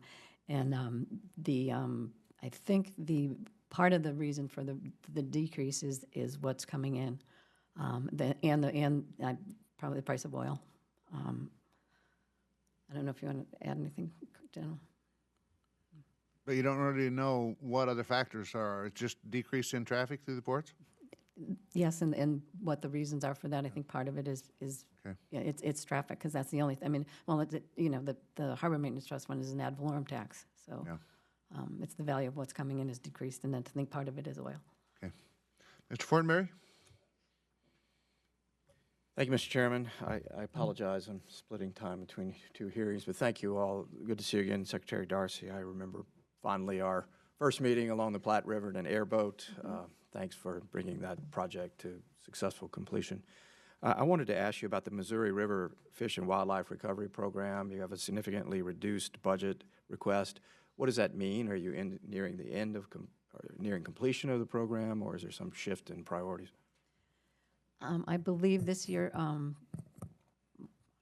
forget the number, it is reduced. It's not that we've reached the end of the program, it's just that, is this the one that with yellow? The intake dam in Yellowstone. Intake dam in Yellowstone, Montana. That's farther away. We had always put that in that budget line item. I think that was usually $20 million, and currently we're not able to go forward with that program, so that's one of the reasons that line item is decreased. You mean just in terms of capacity or delivery of the? We're unable to go forward with that project because it's currently in litigation. Oh, I see. Okay. I want to follow up on what the chairman was talking about as well, because in the testimony you provide, alternative financing for public and private partnerships. Would you unpack that a little further? Because we're actually trying to deal with this in a situation with the VA, and there's been some constraints that come out of OMB in terms of the way in which they score private contributions to certain public outcomes, which then become, ironically, cost prohibitive. It's a strange, unusual thing. Have you encountered this? That's one of the challenges I should have mentioned, Mr. Chairman, when you were talking about it, is the scoring. Is that your nice way of saying you've already talked about this? No, it's just, I should have raised, when you asked about challenges, the scoring part of it is a challenge. Yeah. Because if the scoring, shows a different. Okay, so how do we fix this? Because this is really silly. Somebody wants to give you money to help with a project that has some nice benefit-cost ratio, is a public good, and we can't score it as we could score it as a cost? I don't understand. Well, and sometimes I don't either. So I think that's one of the, when Congressman Visclosky talked about the policy that we need to develop for P3s and alternative financing, that's something that I think we need to address, because we have to recognize the value that is brought by the private capital market. So who's working on this? Are you working on it? We are working at it within the administration. But whom? Because again, we've got the same problem with the VA. So maybe we ought to put an interagency process together quickly to get with OMB and fix this, or tell us what empowering language you need to fix this, because this is a really unnecessary holdup of some innovation. I think that the challenge always comes, I think, from the country and from the administration, and probably for the Congress as well, is that you're committing the United States to a long-term mortgage. And the more you do that, the more of these long-term Okay, you can figure out a formula on that, on leasebacks and all that have some current value or value that has a budget, and then you constrain it for a certain period of time, unlike traditional financing over 30 years. I get that. But in terms of just pure gift, that people want to help fund something because it's obviously going to have some benefit in proximity to them, Are you getting entangled up with the inability to accept that? On something like that, for example, in Miami Harbor, it's one of the 5 ports that we wanted to dredge in preparation for the Panama Canal expansion. It was part of the we can't wait strategy, and Miami said we can't wait either, so they gave us all the money up front in order to dredge that, and it was completed. But that's a public agency. That's a public entity, so I think that's a little different. Well, anyway, the broader point being, we've got to figure out some mechanism by which this is made seamless, whereby the scoring, the commitment time perhaps is narrowed, the value, the present value of that expense, if you will, of that commitment to the government is formulated in a consistent manner based upon some type of hard infrastructure evaluation. In the specific areas where I've seen success in my career, the Residential Communities Initiative. Yes, this is already being done in housing. That's public-private partnership. Correct. The other area that we currently do is the energy savings performance contracts. Again, that was written in law. We are hugely successful. It's easy to monetize, and it's electricity. And whether it's hydropower or whether it's energy savings, solar panels, we're doing that on our installations, and it's public-private partnership. Committed for 30 or 40 years. And so these valuation methods have parallels to they do the projects that you're referencing in terms of alternative They financing do, here. except in some cases it's hard to monetize investment in a levee or investment in a lock. So we've got to figure out how do we monetize these projects. We're close on Fargo-Moorhead, and I think they've used the tax base in order to monetize the benefits to building better levees, and that's a way to do it. But generally, in the inland waterways and that kind of structure that we normally deal with, it's harder to monetize. Well, I'm bumping up against this problem, and I'm not a public finance expert to be able to help determine formulas that would appropriately address the obligation that's being committed to by the U.S. government in terms of a present value cost. But to forego these options, we're not calculating the opportunity lost cost, if you will, which is seriously large. We believe we ought to look at it. There's no question. We're aggressively moving. All right. Thank you, Mr. Chairman. I think the problem that Mr. Fortenberry talks about is because of economists. And the reason we have economists is to make astrology look respectable. Mr. Quigley, welcome to the committee. Thank you so much for allowing me to speak. I appreciate that. And I want to join Mr. Visklowski in recognizing the Chicago office for their good work.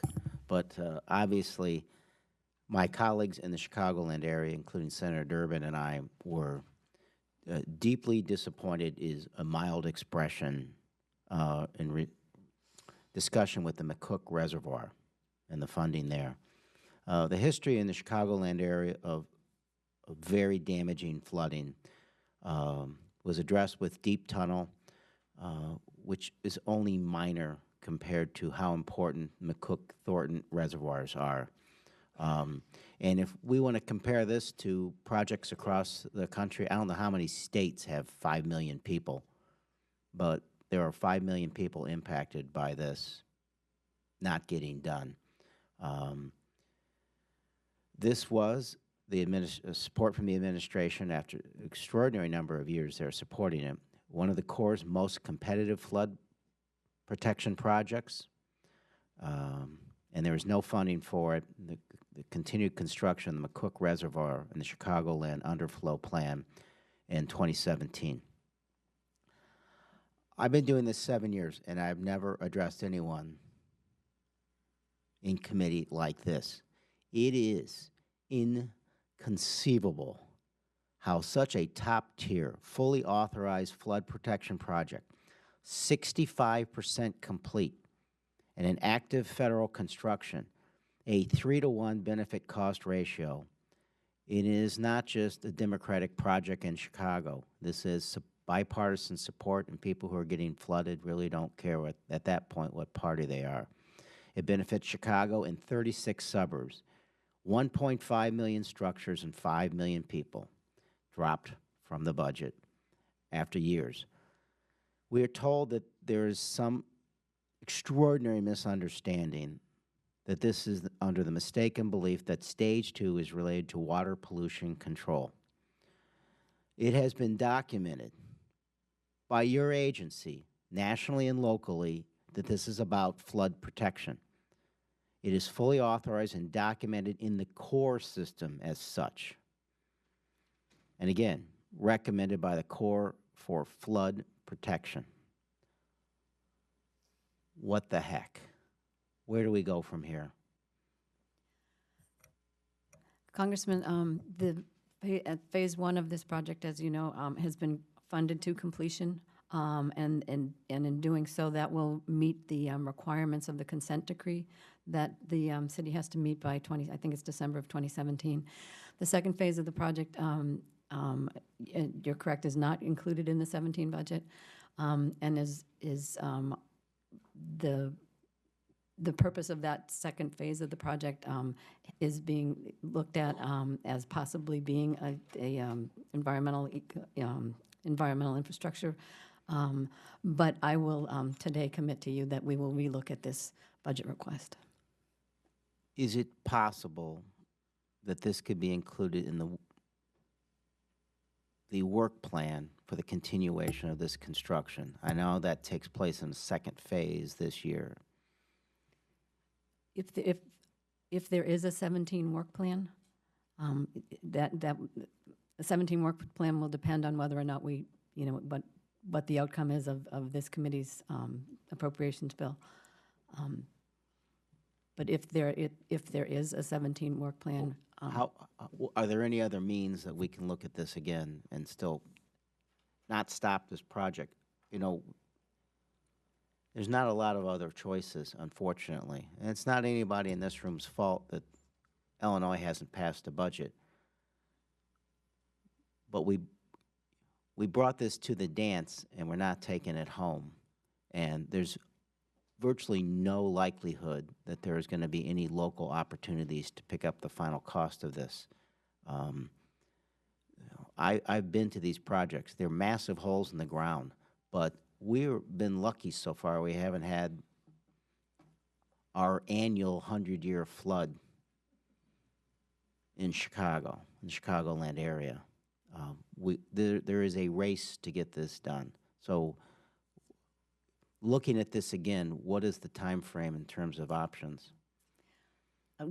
I will commit to you that I will look at a time frame that can deliver some options for us to consider.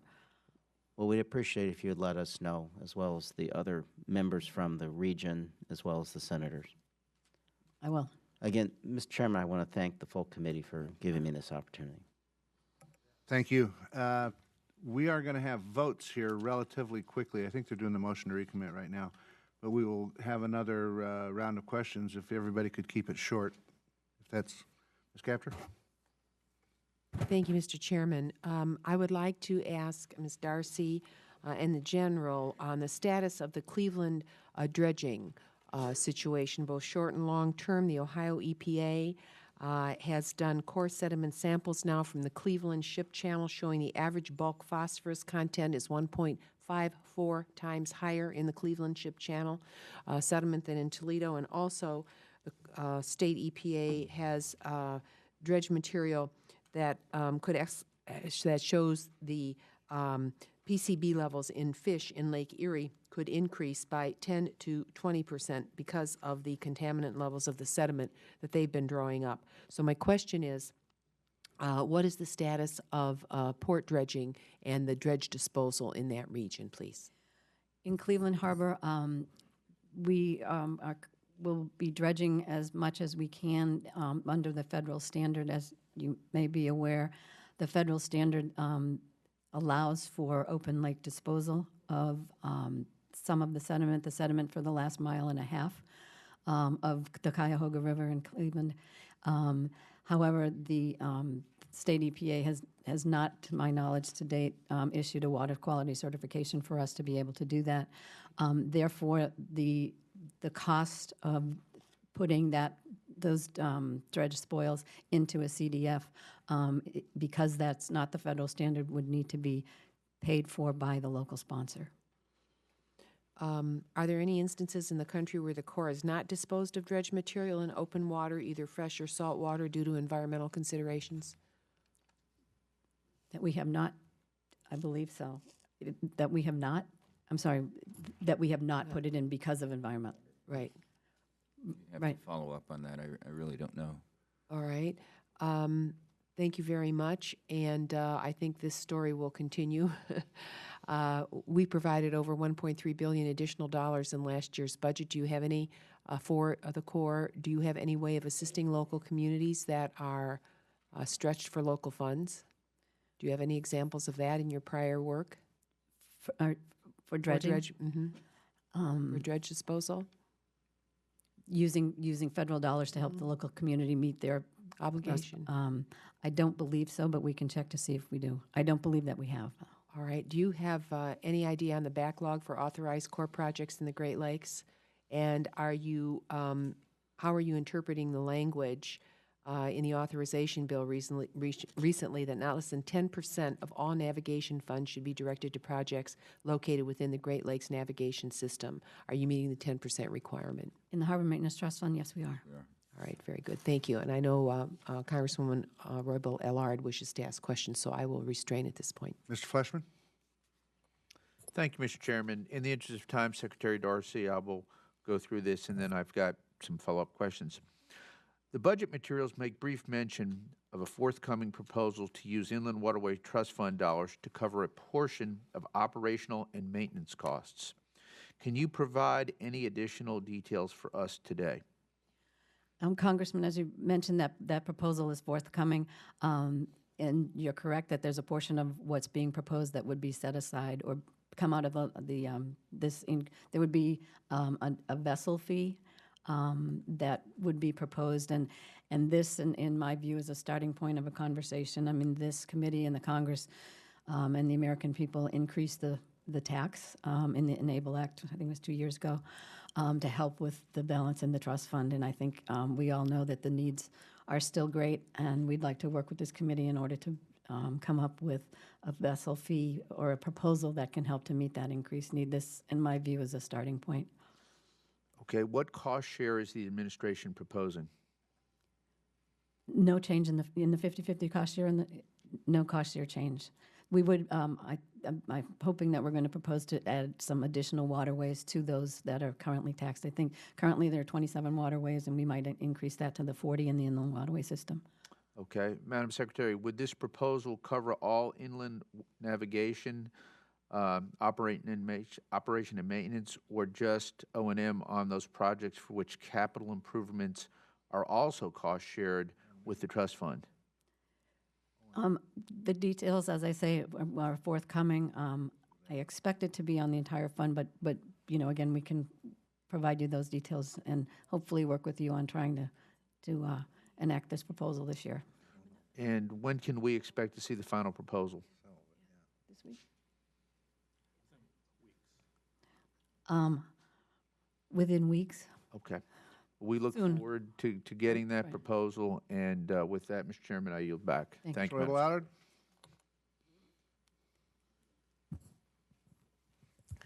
Allard? Secretary Darcy, I'd like to go back to the point on the backlog and follow up on Chairman Simpson's question.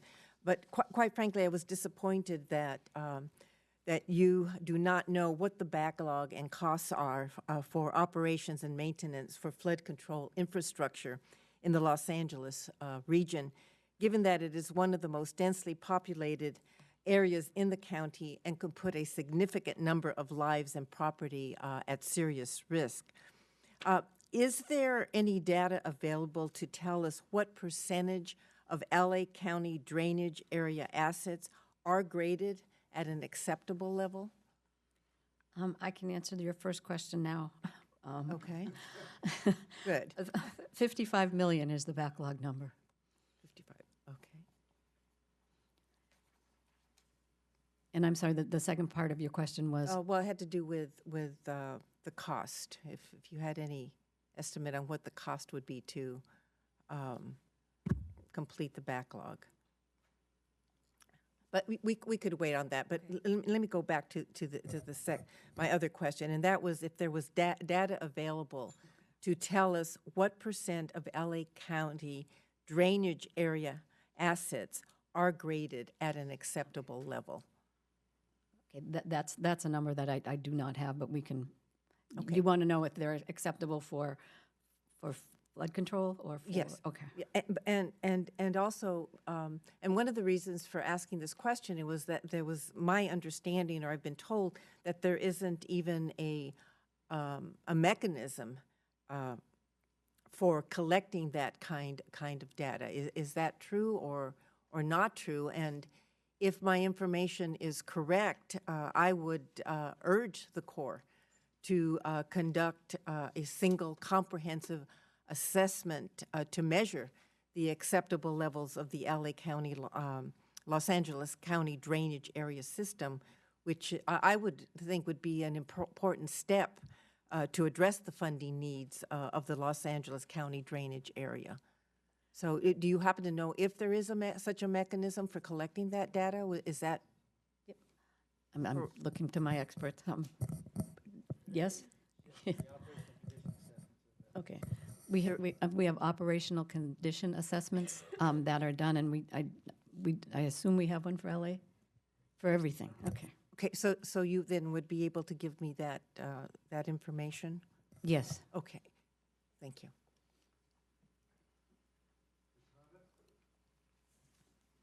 Thank you, Mr. Chairman. There's a project called the Upper Guadalupe Flood Protection Project, which is in the San Jose area, just adjacent to my district. Can you explain to me what the reason for the delay in that project is? It's been authorized since 1999, but doesn't seem to be much progress in that section. We'll have to follow up with you on that. We've got a number of projects that are authorized, but not, there are not funds to it, and generally that's because of the benefit-cost ratio in terms of how it competes, but we'll follow up specifically on that. Okay, then, in that light, then, I guess I need to know what role does the water district play and the local cities and counties play in that calculation, too?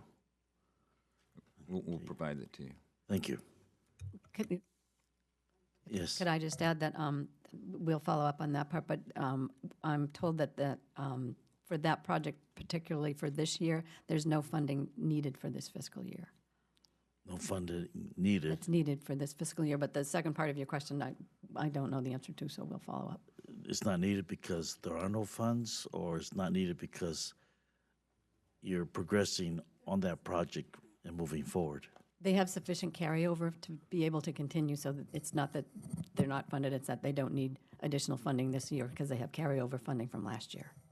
Okay, and then perhaps I can get the answer to the second part of your question. Yeah, the second part, but also more details on the carryover and what part of the project is being worked on. Okay. Thank you, Mr. Chairman. Hey, Mr. Chairman, and General, I was remiss. I have been reminded that this will be your final testimony before the subcommittee. You're lucky. But do congratulate you on your life of service as well, very much, sincerely. I've always enjoyed these hearings. Oh, yeah. Thank you. Is that a smile or grimace? Question I have is on what I guess is now called emerging harbors. In the Water Bill of 2014, there was a direction to set aside 10% of harbor maintenance in the Great Lakes region, but I think on the coast as well. There's a lot of communities that have harbors, may not have huge commercial business from what people expect out of places like Long Beach, for example, but are nevertheless critically economically. There was a 10% set aside, as I'm understanding, and since the request for this year is $951 million, would I be correct that $95 million has been set aside for that purpose? Actually, it's a little bit more. It's more. Is that it's 10.8%? I think this year. Is it? For, I got it. Okay. Emerging and Great Lakes both had 10%, And one of them, I think, Merging Harbor's got 10.8%, and Great Lakes got 10, or vice versa. Okay. So And that, at least 10. and that has been carved We out, met if the you would, in requirements. the budget request, okay. Thank you very much, Mr. Chairman. We've talked a lot about invasive species here. Generally, it's invasive species where the species have actually been invasive so far. We're trying to do a lot of preventative work in invasive species also, particularly in the Pacific Northwest. The zebra mussels, quagga mussels. There was money put in the budget last year to establish what am I talking about? The boat checks, the boat washes and stuff. Yeah, the watercraft inspection stations. I was looking for the right term there. How are we coming with that? Because, you know, if the zebra mussels and the quagga mussels get in the Columbia Basin River system, it's going to be a huge economic impact on the Pacific Northwest, and we're trying to keep those out. How are we doing with that directive? We have in $10 million in for invasive species as well, and it's in our stewardship program, so it's not, doesn't have a line item basis, but it's in that program, and it's for over about 200 projects Corps-wide, and not just for invasive species in the water, but also on land. Yeah. And I don't have a whole lot more detail unless you do. We're completing the implementation guidance now, and that'll be completed shortly. You know, the states and Fish and Wildlife Service do some watercraft inspections and stuff. It's kind of interesting that Fish and Wildlife, well, a couple of years ago, Fish and Wildlife, or the state of Idaho, found quagga mussels during an inspection on a boat that was coming in. Unfortunately, it was a Fish and Wildlife boat. So that was problematic. So, yeah, I mean, it's something we have to really be careful, because once they get in, they're there. Ms. Capter? Thank you, Mr. Chairman. I just had a final question, if I could, on the SULOC situation. General Bostick, can you give us an update on the status of any actions the Corps is taking on the SULOCs? And Secretary Darcy, how would you take into account the designation of a given lock as a Homeland Security critical infrastructure presence in your budgeting process? Would the Corps be constrained by looking at only a national economic development to cost ratio when you look at projects like the SU? Yes, in terms of what we're doing, in November, funding was provided to initiate an economic reevaluation report. That report will help adjust or maintain the current benefit cost ratio. But that's the challenge that we have with this project now, is the benefit cost ratio is not where it needs to be. But this economic reevaluation will help us better identify the benefits, and that's going to take us about 2 years to complete the reviews. If Yes, the I would gentleman, yield to the gentleman. It would take 2 more years to complete the review, and you're having problems with the cost-benefit ratio? Benefit cost ratio. I had a meeting with a steel executive in the 1st Congressional District within the last 14 days. And if that lock goes, and more steel is produced in my congressional district than any state in the United States of America, there will be no steel produced in my district. So I have to tell you, I just find it, I'm incredulous that it would take 2 years to determine a cost benefit on a lock that would just decimate, would close what's left of domestic steel manufacturing in the United States of America. I think It's a very detailed review, but we will go back and see if we can accelerate that. I know the importance of this area. I've visited it myself. yeah, I would encourage all deliberate speed. I thank the gentleman for his important, critical comments here, and that is why I asked in my question how perhaps, Secretary Darcy, you can look at critical Homeland Security infrastructure in this review in your budgeting process.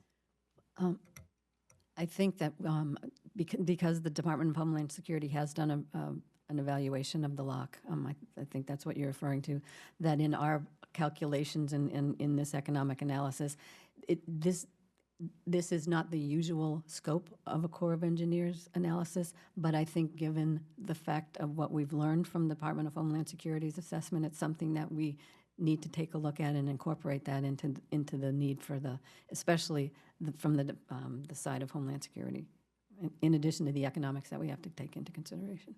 Thank you very much, and I hope that if you need additional legislation, I'm sure that the Steel Caucus and other members here would be very interested in securing the proper evaluative guidelines as you move forward. Thank you.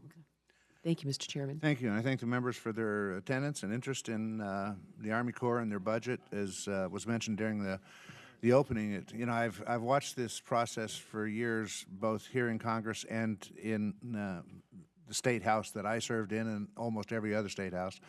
And it almost seems it's a matter of the way of the chief executive doing business is that they always can mark down budget requests in things that they know Congress is going to plus up because they won't go along with that, so that they can fund other things, and that happens all the time. And it seems like the Army Corps of Engineers and the administration's budget always gets marked down knowing that Congress is going to plus it back up to where we think it's adequate, and we will work very hard on that this year to make sure that we have an adequate budget to address the infrastructure needs of this country. And again, I want to thank both of you for your work. You've been exceptionally good to me to work with when I've brought concerns of other members that come to me and I've brought them to your attention. You both have been more than willing to address those concerns, and I appreciate that very much. It makes it much easier for me, and in the long run, it makes it easier for you also. So I appreciate it, and thank you for your work, and we look forward to working with you on this year's budget. Mr. Chairman, could I just thank the person to my left here who I've been having the pleasure to serve with for the last 4 years. I'm going to miss not having him next to me next time. Yeah. He's been a great asset not only to the Corps of Engineers but to the United States of America. His service has been unprecedented, not only for the Corps but in his 38 years of service. And also, I appreciate having the bigger room, but Angie didn't bring the treats today, so I'm a little disappointed. Thank you. We kept the treats in the other room. Yeah, they're in the other room. But I couldn't have said it better. Thank you, and thank you. Hearing's adjourned. Just in time for votes.